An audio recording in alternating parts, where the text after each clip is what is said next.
Okay, so the title of this session is how to build your first cross-platform desktop, and I emphasize desktop, app using something called Electron. Now, who's heard of Electron before today?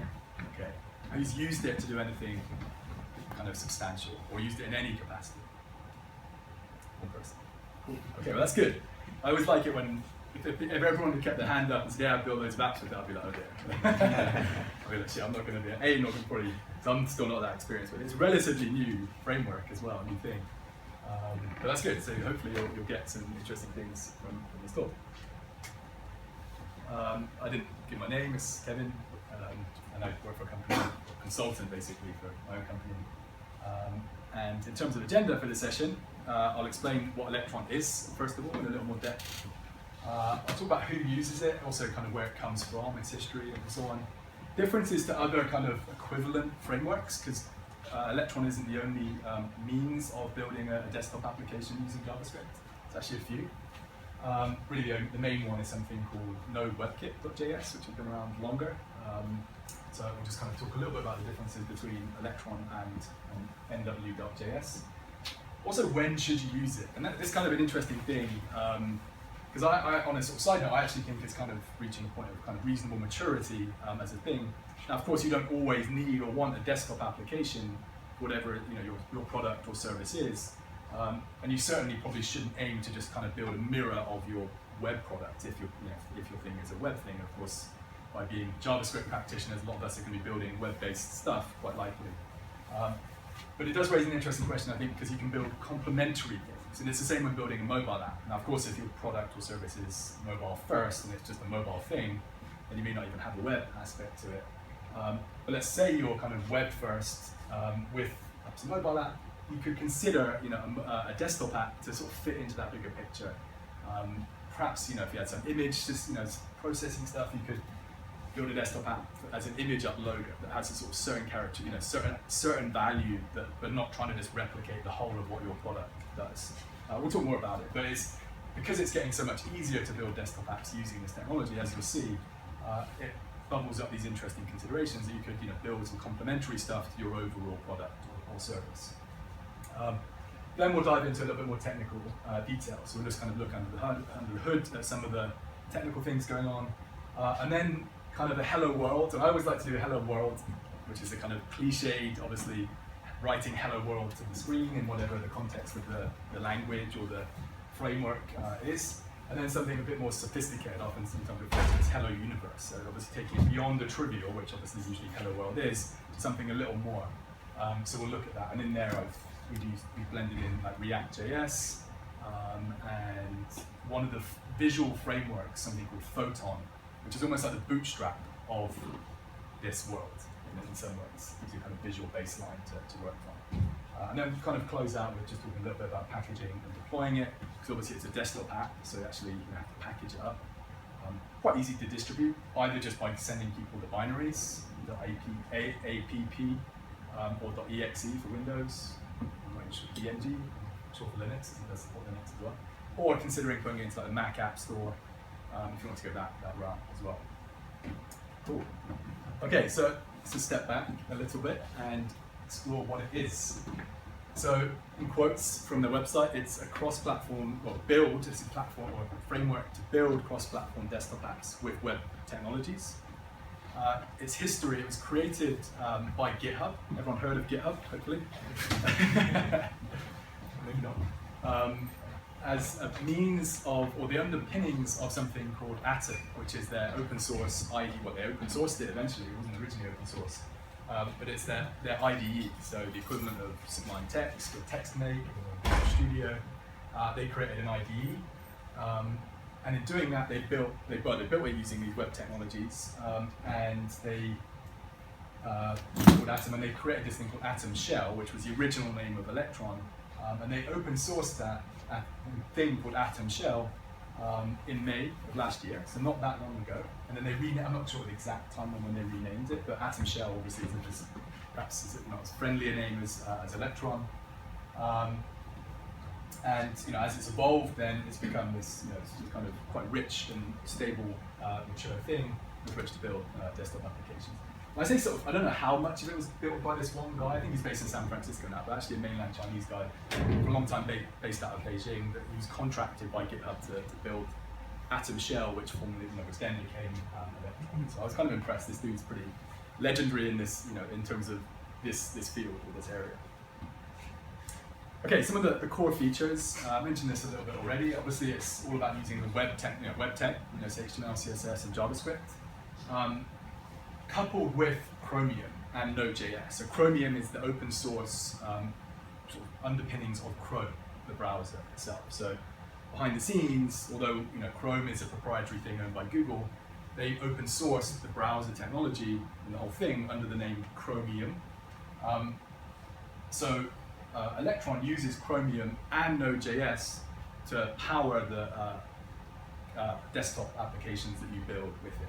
So just like with hybrid mobile application development, if anyone's seen like Cordova or Arnet framework, and talked about some of those things in other prior meetups, it's kind of conceptually quite similar in the sense it's creating a full screen web page essentially, or browser in this case a desktop container. Because there is no underlying web view built into the API, the equivalent of what you have in a mobile that would be used to create a hybrid mobile application, Chromium gets packaged up with it. So that's used to kind of essentially provide the visual layer for the desktop application. And then Node behind the scenes is to kind of provide the plumbing and the kind of runtime for the actual application itself when you're running the application. We'll talk a little bit more about this later on. The main takeaway at this point is HTML, CSS, and JavaScript really to power your app. It's open source, it's maintained by GitHub, and they have a very active community behind it. And of course, as I mentioned already, it's cross-platform. So by that, we mean that you can create these applications that you can then package up and run, obviously, on Mac, on Windows, and on Linux. Yes? What version of Node is it now running on? I think it's it's quite an old version. It's like 0.11. Something like that. So yeah, they haven't. I don't know what's kind of keeping it back on that older version, but it's a little bit behind the curve of something. Because now we're at 5. Obviously, it's leapt forward in terms of version numbers. But yeah, I think it's 0.11. Something. Yeah. So yeah, just to reiterate that last point. So you can use it to build apps that you can package and run on Mac, Windows, and Linux. Yeah. Do you want to build an app for iOS or Android, or that wouldn't make sense? Using this technology? You couldn't. This wouldn't allow you to build a mobile app. For that, you would be looking at, for an equivalent model using web languages, you'd be looking at things like Cordova or Ionic, or there's a whole raft of hybrid mobile application development frameworks that you could use to do that. This you couldn't. But you could, again, I'll talk more about this in a moment, but the point I made briefly before about it bubbling up these interesting scenarios, we could theoretically reuse a lot of the underlying potential code and assets that you've used. If you've got a web version, wouldn't be too much of a leap to then build a desktop version. Of course, just trying to replicate it for the sake of it, perhaps not that useful, but the same would apply to mobile. That's why I think it's interesting about hybrid, because you can repurpose a lot of stuff, because it's the same languages. That's your question. And a couple of other things, and this is just taken from the website, that makes the kind of hard parts easy in their words, of course. But there's some interesting points to put out there here. Automatic updates. So you've probably seen that dialog box pop up when there's a new version of the app available. That's plumbed into this, so you can actually just broadcast when there's a new version available, and then obviously users can, obviously they don't have to update at that point, but it's from a plumbing perspective, that's done for you. Things like crash reporting, both Windows and Mac installers, so you can actually create a proper install process if you want to do that, and then I think you get more control over where the underlying binaries go and so on. Of course, with things like Windows, you've got the registry if you want to add stuff there, if that's still a thing in the latest. I don't touch Windows too much these days, but I didn't have in the past. But again, moreover, you can create the proper installation thing. It's perhaps less relevant on Mac, because typically you just drag in the app, the app, into your application folder, although you can create installers. In the Windows world, I guess you theoretically can do that, but it's a lot more driven by installers. E.g., you sort of click to install, and then you do that, and install it, and put the appropriate thing, move the executable wherever that needs to sit in the program files directory. And then I guess if you're adding like DLLs and shared DLLs and registry entries, again, I don't touch Windows stuff too much, but the point of this juncture is that it's got support for doing that kind of thing built into this framework. Debugging and profiling, we'll talk a little bit about that towards the end. And the support for native aspects of the application. So although the primary interface that you'll build is going to be web languages, it's very easy just to kind of bubble up native menus, right clicks, and that would actually be native relative to the environment and what it's running. So it's not going to be, you're not sort of relying on handling your, if you want to do like a right click thing on the surface of your application. You don't have to handle that, it's very, very easy. Any questions so far on kind of what it is or some of the characteristics of it? Good? Okay, so who uses it? This is a screenshot from the website, the Electron website. And some pretty prestigious things. Considering it's quite a new thing, you may recognize some of these icons. Certainly Slack. I mentioned Slack already. Obviously, we have a Slack group for Hong Kong JS. Who uses Slack in some capacity? Quite a few folks, yeah. So Slack, the Slack client for the the respective environments, or desktop environments, is built using Electron. Atom we mentioned already, obviously, because that was the underlying thing that led to Electron being a thing. Visual Studio, is it called Code? This is the Microsoft's IDE. Yeah. I haven't used it too much. Did you use it, Mark? Yeah. Solid, right? I've heard good things. Yeah. A lot of people starting to use it, especially with Angular 2. Yeah. And then a few others. One, I've done a fair bit with Ionic, and they have this thing called Ionic Lab as a desktop thing, which is designed kind of to make abstract, if you're new to the development or newish development, to abstract you from needing to use the command line, which of course if you develop that's okay, but for a lot of people kind of coming into it, Ionic Lab can kind of abstract some of that complexity of having nuances of using the command line. So it's just kind of like a graphical layer to doing a lot of Ionic based things. So Ionic, as I mentioned earlier, is a hybrid mobile framework, not a desktop thing. And a couple of others, this is called Lighttable, another IDE. So it's kind of a little bit more on the geeky side of things. Mapbox is a very, very cool thing, which is for building like very rich interactive maps wired up for like data sources. They have this studio thing. Something called Gitbook, which allows you to kind of create books typed where the underlying book data, or the book as you're writing it, is actually in Git. It's kind of an interesting thing. And a lot more. If you now, and I've got this in the slide at the end on the kind of resources and so on, things to check out next. Someone's gathered, as you see often see on GitHub now, like an awesome list, or list, massive list of things. So someone's created one called Awesome Electron, which is a huge list of both open source applications built using Electron, closed source applications built using Electron, and loads and loads of utilities. So that, when I close out the session at the moment, that'll be one of the things as a next step that's worth checking out, because there's a lot, going on. And I say it's still a relatively new thing. And then more specifically, I just put this down just to show the types of things that you can do with it. Obviously, it's a desktop application.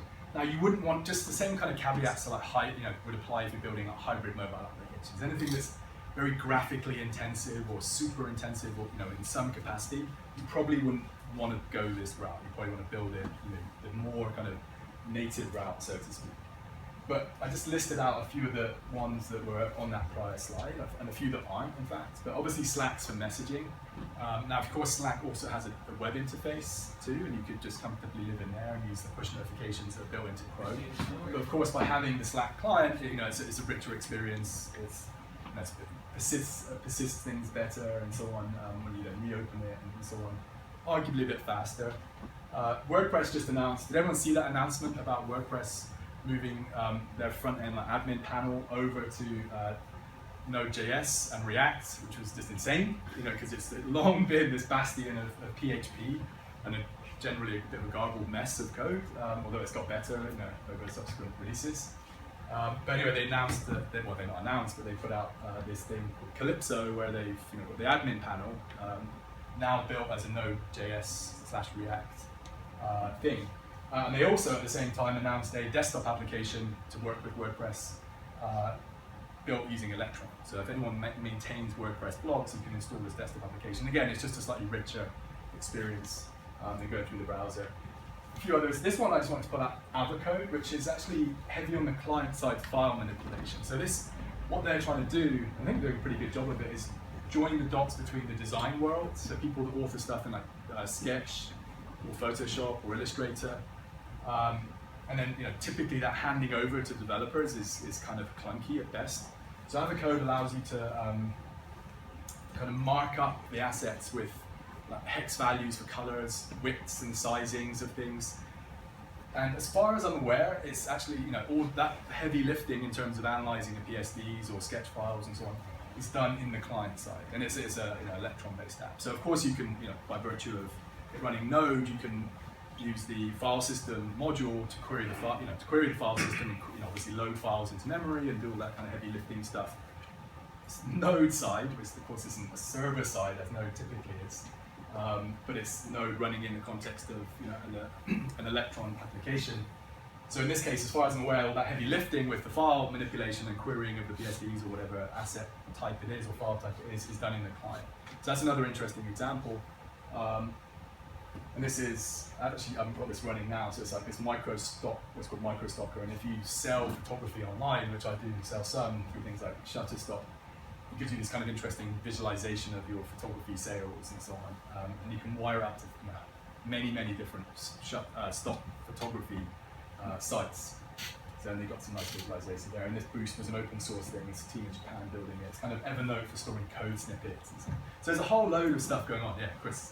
What's the benefit of using Electron with microstocker? Can't you just do that in a web? You could, yeah. There's probably not much more benefit other than perhaps having better push notifications on the client side. If you're if your photography is your world, you may want the app running and then just having kind of it continue. Again, that in all honesty could be running in the browser. Yeah, and none of these are trying to say that it couldn't be kind of adequately done in the browser, but it just adds perhaps an interesting extra dimension to it. Maybe. Some of them, of course, are much more, perhaps would struggle to be done. Well, you could of course do things like that server side, but it's going to be slower. Especially certain assets, PSDs get very large and so on. But yeah, you're right. In terms of flagging that as a sort of question mark, you could probably achieve that same thing server side, but run it in the browser. And just a few screenshots from these. This is, in fact, so this is MicroStalker. I've got it running here, and this is just. In honesty, this is probably not the best example as Chris kind of flagged, because you could do this easily. It's just it almost looks more like a web page, right? So it's not great necessarily as an example, other than perhaps if you care about how I don't sell much online, but if you're selling lots per day, you get notifications and so on. Better examples. Well, in fact, this was one from the WordPress client, just a screenshot of the auto update dialog box, just to see that in action. This is something open source, and I flagged this one because it's just a pure menu bar application. So you can also use, I didn't mention this yet, but you can use this framework to build apps that just sit in the menu bar, running kind of in the background and don't have an actual full-blown app. Well, they are an app running, obviously, but just in terms of how you would interact and kind of how they manifest themselves from a UX perspective. And it's got handles and keyboard shortcuts, so it's just a kind of emoji keyboard shortcut utility. This one's open source. Emoji bar. And you may have heard of Slack, as I mentioned, obviously. I think that's almost like a flagship good example. And of course, it can and does run in the browser as well, but I think this is an interesting example because it's a richer experience, and having it as a desktop application means, from your kind of muscle memory as you're going about your business, and especially if you're part of many, many groups, then you can use flip back to Slack because it's actually running desktop application, use keyboard shortcut, command 1, 2, 3, 4 to jump to the group. And just the better desktop push notification support and so on, and it's just better client-side persistence of things and slightly faster. Although with Slack, the web experience is kind of on reasonable parity just in terms of using the application, but it's obviously adds some additional layer of value on top of having it as a desktop app. And I'm always very intrigued by how they've architected Slack, both on the back end in terms of scaling it, but also on the front end because it does blend. You know, if you change certain settings, it will sometimes take you to the browser to update them. Others are built into the desktop. I don't know how much, you know, for those of you Slack, how much you kind of aggressively used it and played with a lot of the settings within it. But to me, it's obviously an incredible company, and from a speed of growth perspective, and certainly from a crazy valuation perspective.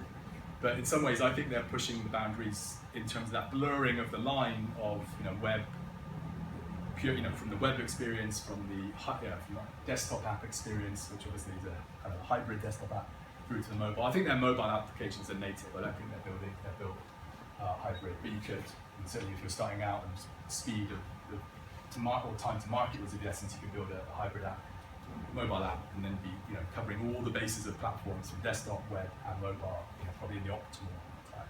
Of course, plenty of considerations to think about. But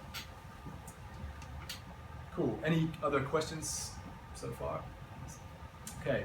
Briefly, differences to nw.js stands for Node WebKit.js. This has been around a lot longer. Conceptually, the same thing. It's got further back from a Windows perspective. It's supported from Windows XP onwards, whereas Electron is Windows 7 plus, and I think in Mac they obviously have a certain version number and above that they both support. I'm not quite sure. I think it goes back a little way though. Differences with nw.js is it's more browser oriented. When you kind of open the application, this kind of starting, and we're going to see this in code in a moment, the starting point with Electron is a JS file. So it's essentially, you're starting with the node process and running from there, and then connecting to and kind of loading into view, where you're then creating an instance of a browser, choosing a dimension. I say browser is a browser, but in a desktop container, choosing, so, you know, passing in some properties, you know, such as the width and height, and whether you want the top bar and stuff like that. nw.js takes you from, it's a bit more like a hybrid web application, a hybrid mobile application, because it starts with a HTML file that you point it at, and then you have to kind of load things all from there. And that's fine if you just want to do all web stuff and build all the logic into it, into the JS that you load from the HTML file. But if you want to do things that communicate, you know, out from the application, it's a bit more clunky. So it's a kind of a subtly different approach. So this is more kind of browser-oriented approach, although Electron is a little more node approach. And we'll talk a little bit more about some of the differences when we dive in a bit more technically shortly. And from some of the benchmarking that's been done, nw.js's performance is slightly below that of Electron's, but it's subtle difference. And there's something, when I was putting these slides together, I was just digging around a little bit, and I'd never heard of this thing before. It's something called Mac Gap, which just made me smile because it just sounds like phone gap for anyone who knows what phone gap is. I'm sure a lot of you do, but that's conceptually the same thing. I think it's just for building Mac apps, you know, the same kind of thing, providing a container and then you load web stuff. And I think it's sort of by virtue of the name specifically of Mac technology for building stuff in Mac. Okay, so I touched on a few of these things already. So kind of when, you know, should you use it? You know, of course, why not just create a web app? And of course, in some scenarios, that's totally fine. Web apps, you know, the sophistication of things that we can build into a web app now is, you know, is mind-blowing, incredible things, incredibly rich experiences in there. Ultimately, of course, the answer to that is it depends, you know, on what it is you're building. You know, is there a need for a desktop experience? But I think for things like, you know, where you want kind of persistent network connectivity and notifications and kind of richness that comes with that, then, you know, having a desktop app that complements your product may be something to consider. Data intensiveness, where you're kind of having to kind of load data, you know, perhaps do a lot of client-side data processing, or allow for kind of client-side querying of that data, you know, loading a lot more of it into memory, because obviously you can hit memory limitations having to do it in the browser versus loading it into essentially a browser, but you could handle it more, you know, you've got a bigger memory space and so on that you can work within. Sophisticated kind of client needs, and by client I mean the app, so things like Avocode, so if you've got kind of heavy workings with client-side files and so on. And that's just a few considerations I threw down quickly, in all honesty, as to perhaps when you might want to consider using it. But the kind of main point here is I think because it lessens the barrier to entry of building desktop applications, it's something you can now kind of consider, you know, more as part of when you're sort of doing your planning. Okay, well, because you'll see it's incredibly easy to do, and especially because you could repurpose some of it if you've got a web product quite easily into this thing. And I'd say wouldn't just say, let's just build a mirror copy of our web experience, provided your product is web-centric, but just think about how it perhaps complements what you do and adds some additional value to the overall thing that you're doing. And it's kind of similar considerations as well to that of a hybrid mobile application, because again, you don't want to necessarily use hybrid just from a performance perspective and so on, and just kind of some of the inherent limitations. You don't want to use hybrid for everything, but for certain things it's very good. Certainly speed the game on all the major stores, e.g. iOS or Android, in an optimal time. But of course it brings up considerations. And then this is just a kind of slide I just threw down more about potential, because I touched on this already, like blurring the lines between web and desktop and kind of mobile. And of course always caveats when it's not appropriate. Okay, so under the hood. And by the way, if you want to follow along for the Hello World, you're welcome. If anyone wants to try it out, because it's actually very, very easy. The only caveat is you need Node.js installed locally. I think that's the only dependency. But anyway, diving in a little more technically, before we get to a quick demo and anyone who wants to follow along and try it out. It's Node.js and Chromium under the hood. So it's using Node.js's JavaScript runtime, and then Chromium for the browser, so the full screen browser running on the desktop container. I think that's kind of all there is to say on there. I mean, they're both obviously very, very mature things, and it's quite a solid model in some ways. I think I've kind of played with this stuff a fair bit now. This is the source tree. Yeah. Because these are usually two different threads, right? And especially if you have a desktop app, usually the UI thread would be the one that you don't want to block. Right? Is Chromium and Node, the UI thread? UI thread, yeah. One, right? Yeah. And if you build a desktop app, like you do heavy intensive stuff, you do that in a separate thread. Yeah. But because it's JavaScript, it's only single threaded. So is that the case, or can you also spin up a separate thread for some heavy computational stuff? It's a good question. I guess, in the inherent same limitations of Node, right? It's essentially Node running, so I think it's going to be single threaded. It does have there's essentially two processes that run, the Node process and then the rendering process as well. And there's two, objects that you can use, IPC, they call it IPC main, I think, and IPC renderer to kind of communicate between the two. So in some ways it's analogous to the browser running on its own thread from a UI perspective and all the interactions that take place there, and then behind the scenes, almost in the context of one container, Node running as well. So it's almost client server. Yeah, in one container. Yeah, which is interesting. But yeah, go ahead. I would suggest that if you're doing something super intensive, you spawn child process from the Node thread and just do it separately. Right. And then get a callback when it's finished. Yeah. This is source tree. I just put this into a sort of more reference, because obviously you're not going to be able to read that.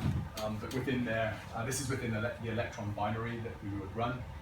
So the Atom, all the sort of Atom historic stuff, Chromium source. So when you build, especially when you build to deploy, it will package this up, including those things, so it can run standalone. There's no outside dependencies beyond the actual final application that you would build with this. I mentioned some of this stuff on processes already. So there's two. There's the main, which is essentially the Node.js process, and that contains, or it gives you access to all the kind of core modules and handles the kind of communication to the desktop environment as well. So things like the native menus and so on. And things like the, and then, the renderer. So this is another process, and this is the equivalent of the browser process, as we talked about, in that difference. And then you could say there's communication between, or a means of communicating between the two of them. Okay, I'm just conscious of time as well, so I'm gonna have to. So if anyone does want to follow along, feel free. But I don't know if anyone's got their laptops out, so no problem. So let's do it. Our first Hello World application using this stuff.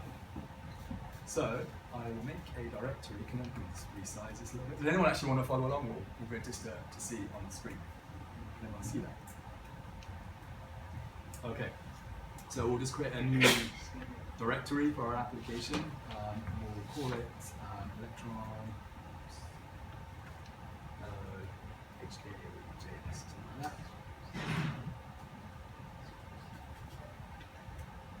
And then we'll init. Say yes to everything. And we'll then install I think it's called Electron pre-built.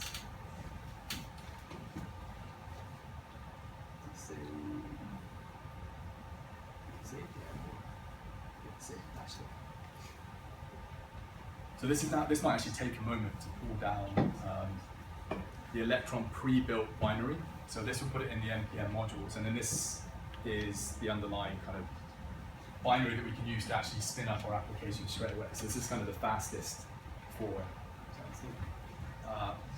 Yeah, cool. Fastest way just to get started at least.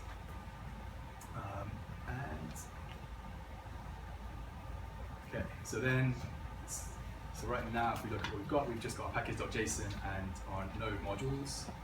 So if we just look inside node modules, you'll see Electron file and a bunch of other dependencies for that Electron module. So anyway, this is a little bit of just kind of boilerplate getting started stuff. And let's just open that. How big is that folder now? It's reasonably big. Looks like a lot, huh? Easier to see. 113 meg. But when you, I think it gets a lot more compressed when you package it up. I think it's quite a bit smaller than that. But of course, this is Chromium, as in non-compiled. I don't know. I'm not actually sure what it comes. But it's a lot of things that have come down the wire to provide all this underlying plumbing. So let's just save a app index. JS, and I put in just a little bit of just for speed. I'll explain this in a sec.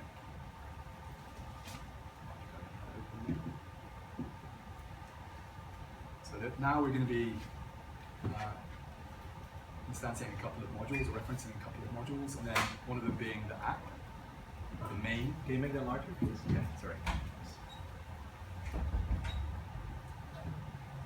And then from there, when Electron has done all its kind of initialization stuff, we're then creating a new browser window. Essentially, this is the visual part, and then that will launch. So there's actually just one other thing I need to change, just to get it started.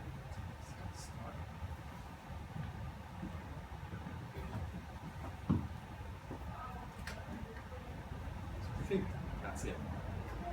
So then we can just do npm start.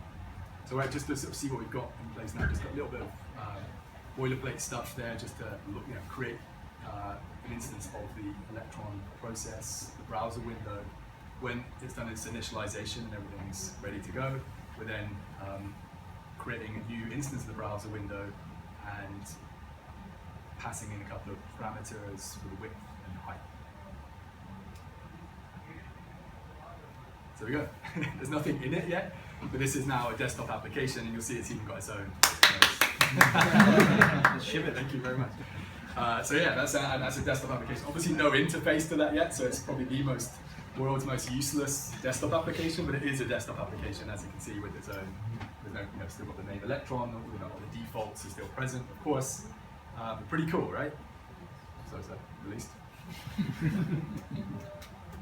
So the next thing, so that was part one. You see a blank browser window, and then part two in our hello world. Obviously the goal here is just to get hello world written to the screen. It's just to take that line of code. So it's main window.loads URL. And then we just pass in a URL. Oops.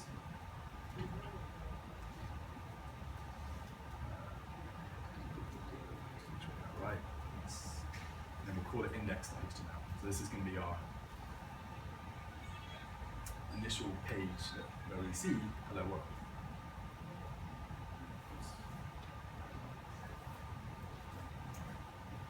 And then I won't even bother putting the head, body, etc. I'll just put in hello because that's what I think enough to So I have to just quit it and rerun it. There are some live reload utilities as well, or packages that I've seen. So say if you haven't kind of just like with Meteor or NodeMon or whatever. So and when you every time you hit save, it live reloads the refreshes the screen, which obviously is a lot nicer than having to close the thing and rerun it.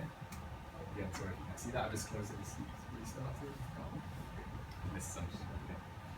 Okay. Sorry. No. I think that's cool.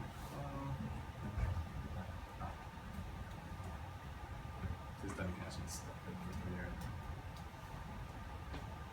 There we go. Yay! So now it's an official Hello World application. Obviously, just to reiterate, it's running as a desktop application.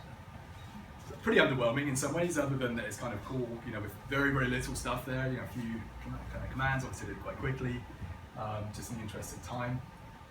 But yeah, full-blown desktop application. So again, just in the interest of time, because I want to leave plenty of time for Chris' session in a moment, or kicking off shortly, is the next one. And this is a bit more, slightly more substantial.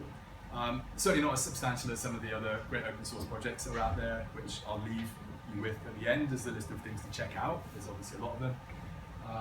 And I think it's a great way to start seeing the potential of it and so on. But anyway, getting ahead of myself. So this one's reasonably a bit more sophisticated. And I'm also introducing something called Photon. And again, taken from the website, Photon is the fastest way to build beautiful Electron apps using HTML and CSS. And more information at photonkit.com, open source. And that's my quote. I liken it to the bootstrap of desktop development. It's actually not really, because the style that it provides rather obviously is heavily Mac-centric. So obviously, for those that use a Mac, that's obviously like a Mac-style, vanilla Mac UX. Of course, you're not obliged to build these things in any way. You can build them however you want. It's just HTML/CSS/JS. But I think if you are building a Mac thing, and of course if you want to kind of screw with people a little bit running Windows, and then they open this up and they're like, wait, that doesn't look There is another interesting library, and I've referenced this at the end, I think it's called React something, React Kit, something called React Kit, where it's both. It supplies libraries for both. That kind of auto-detects the environment on which it's running. I'll show you that at the end, it's kind of mind-boggling. Can you get a Windows XP theme? That would be cool. Or not, or a retro theme. Has anyone seen, there was a Bootstrap theme that someone created based on like GeoCities. It's called like Bootstrap GeoCities. It's hilarious. Is it GeoCities? But it was all the, if anyone who programmed for a long time, especially web stuff, basically like the classic web page from the 90s, late 90s. Let me just dig it up. It's worth it. Bootstrap, I think it's GeoCities thing, yeah. So you could just apply this theme to your site. But I love the detail. They've got all the kind of classic animated, scrolling marquee, MC Hammer, and it works. If you just download this theme and apply it, of course it depends what Bootstrap controls and classes you've used on your elements and so on. But it will make it look largely like that. It's quite hilarious. Again, anyone who's used the web for a while will. A few of you laughed at least, so like you must recognise that. But of course, it looks horrendous. And then I think they even had like GeoCities and scrolling page counter, blah blah blah. Get the idea. So. But yeah. So anyway, Photon's great. Just to see at the very least as an equivalent visual library, framework for very quickly skinning it. Now, of course, it wouldn't be as applicable to Windows, or it would if you wanted to. Very visually Mac-centric. So, and there's some few screenshots. I mean, all the kind of palette of styles and the controls and stuff that they generate visually is all on their website. Things like headers, lists, nav, buttons, forms. We'll see a form in a moment. Icons and so on. But again, Mac-centric, which is okay, especially if you're building Mac stuff, or maybe Linux, which a little bit more Mac, visually Mac, obviously still distinct. Okay, so the steps, and again, of course, I'll put these slides out there after, so if anyone wants to follow along, then you can. So I just threw this, there was some project that someone created called Electron Photon, using React and Photon, this library. So I put that out there as standard Hong Kong JS organization that we have. And let me just run it rather than, so I'm going to build this one from the ground up. So, yeah. Okay, so again, same thing. You can run it. The npm start is just running the command in the package.json. So you can, the actual way to start, I didn't kind of show this, is Electron binary once you've got it installed, and then I think just the name of the defaults or something. You can do full stop, but I think let's try it. Maybe be looking. Yeah, I think in this case I'll call it app.js. I think maybe if it's looking for index.js perhaps or something. If you just do full stop. So, okay, so now as you can see, obviously this is built quite a lot, or looks quite a bit different from the raw hello world we put out there, and it's actually got clickable menus now. Looks very much like a Mac application, of course. Oops, jumping on a bit there. Of course, there's nothing wired up to these, or not. And then we've got this menus one, and this was just in the sample, and then there's another thing that I extended here. So you can click that, and then you can see the menu there, that sort of built-in drop-down from the top of the container is a native menu here. Similarly, the right-click. So if we right-click, and the right-click is application-wide as well. So that delete just again pulls down from the top. So this is just obviously a dummy thing, but you can see the native menus in action, which is kind of cool. And then the bit, yeah. Can you do context-aware right-click? Like if you right-click on a particular element? Yeah, you almost certainly. I haven't done it, but you can. Yeah, I think you can just handle. Right now we've just got the menu kind of globally right-clicking on anything, just that then distributing to show this, but you can definitely do it almost 99.9% essentially. And then the final bit that I wired up is obviously just a very simple form here. I actually repurposed a little bit of code from that kind of emergency JS application that we built, or I built it, this is a part joke, tongue-in-cheek thing, that sends an emergency, so I'm stuck on JS stuff. And if we click hello, this is hello, sends a message, and in theory,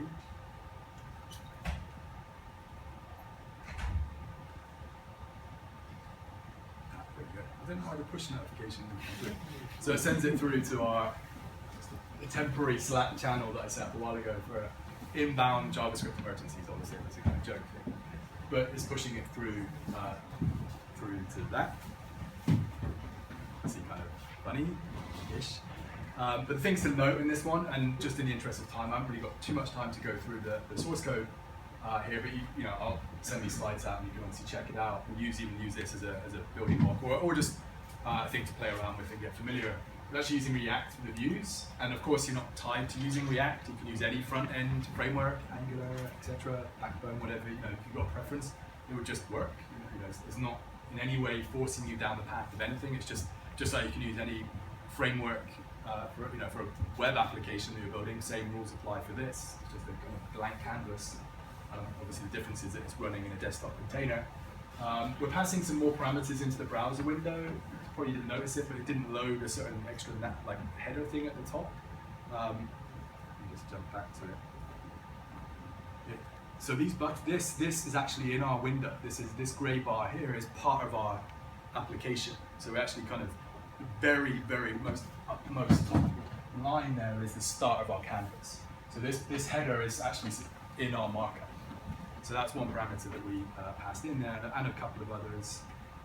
And of course, I showed it already, but the use of the native menu and the right-click, and that's done in Nw.js. And that right-click is handled across the entire application now. As Chris asked the question, just haven't done it, but he asked if you could do context-aware right-click. When you click on certain elements in the page, can you handle that separately from perhaps a global right-click? The answer is almost certainly yes. And just in the interest of time, I won't go into code yet, but if you're interested in this stuff, then you can do that post this session. Just very quickly in terms of debugging. Now, it's a kind of interesting thing to debug because you're essentially running a web, client-side and server-side web application in a container. So you have to kind of potentially debug both aspects of it. Now, there's a thing on that main window object that you can call to open the dev tools. However, because it's just Chromium essentially running, you can just use the shortcut. Although there's obviously no Chromium, there's no show developer tools. You can actually just use the shortcut command option I to toggle it on and off, and then you very transparently see that it's Chrome/Chromium, running behind the scenes here are, you can obviously browse, use the element inspector, etc. Even install like the React dev tools if you want to, if you're using React for this. Again, it's just a web application from a client-side perspective. And then, of course, because it's also a node process or a server-side application in this one container, same rules apply there. So if you want to use something like Node Inspector to inspect and debug the node process, this server-side, although running in the, it's a bit mind-boggling in some ways, head spinning, you can do that too. So you could use Node Inspector to debug or run it, and then you also on Electron you have to just pass in a debug flag to run it in debug mode, and then you can actually just browse, run from the browser. You can then actually insert like debugger statements and so on to debug the node side of things as well. So interesting thing in that regard. And I guess it's a little clunkier than perhaps if you're just building it using like Xcode and building a true desktop application, so to speak. But then on the flip side, you'd be having to build it. If you want a Mac version, you'd be having to build it once, and then if you want the Windows version, you have to build it again using very different languages, different tools, and same would apply to Mac. To Linux. Packaging for distribution. Now, of course, you're just packaging up binaries. You could just have people download them directly from your site. Of course, there's a couple of useful packages out there. This one's very young and early, but that's actually built for building proper installers. But the first one is just a packager. I think it's pretty mature now. That allows you just to build the app, and there's some stuff built into the framework as well. But these give you like a command line utility that allows you to just package it from the get-go. It simplifies it. There is definitely support for the Mac App Store if you want to distribute your apps through the Mac App Store. I think there's support for the Windows Store. I've just not explored it too much. I believe it's there for anyone who does Windows stuff. But again, very straightforward to package it up and for distribution. And then just to wrap up, next steps if you're interested in diving further or exploring this stuff further. This is just a screenshot from the electron.atom.io's website, so the kind of main page with information for this. A whole bunch of kind of what they call interesting open source applications. So of course these are pretty heavy, some of them, but they cover a good range of the types of applications you can build. So that's a good starting off point. I mentioned this earlier, but check out that awesome Electron. This guy has put together a huge list of utilities, both open source stuff, which is bigger than this. It's about 10 times bigger than that huge list. Closed source stuff, if just to sort of reference, what's being done with it. Of course, we can't view the source code. And as well as tons and tons of just utilities, things like Photon I mentioned, other stuff. Keep an eye on this React desktop, and I'll flag it. I'll just show you because it's kind of crazy in some ways. So this is actually a thing where you can, let's see, there's a demo